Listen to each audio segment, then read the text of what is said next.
আসসালামু আলাইকুম রহমতুল্লাহ। বন্ধুরা, আমার সামনে এই যে গাছটা, এটা হচ্ছে একটা চায়না পেয়ারা। এই যে কত সুন্দর ঝোপালো একটি গাছ। তবে এই গাছটা জিও ব্যাগে সেট আপ করা আছে। এটাতে অনেকগুলো পেয়ারা ছিল, এই যে পেয়ারা। তো আলহামদুলিল্লাহ গাছটা অনেক সুন্দর। তারপরে আমি কি করব, এই গাছটাকে বনসাই রূপ ধারণ করব। এই যে দুইটা ডাল, এই দুইটা ডাল অনেক লম্বা হয়ে গেছে। এই দুইটা ডাল অনেক লম্বা হয়ে গেছে। এখন আমি এই ডালগুলোকে ছাঁটাই করে দেব। এটাকে বলা হয় হার্ড পোনিং। আমি গাছটাকে এখন হার্ড পোনিং করে দেব। তো দেখতে থাকুন আমি কিভাবে হার্ড পোনিং করি। এই যে এইখান থেকে এই ডালটাকে ফেলে দিলাম,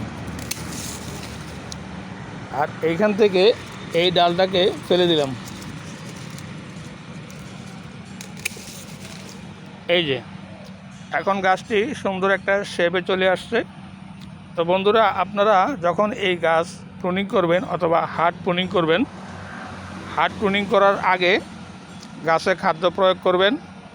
গাছে খাদ্য প্রয়োগ করার পরে 1 সপ্তাহ হইতে 10 দিনের ভিতরে আপনারা গাছটাকে হার্ড প্রুনিং করে দেবেন। হার্ড প্রুনিং করে দেওয়ার পরে অবশ্যই গাছে ছত্রাকনাশক স্প্রে করে দেবেন। আশা করি ব্যাপারটা আমি আপনাদেরকে বোঝাতে পেরেছি।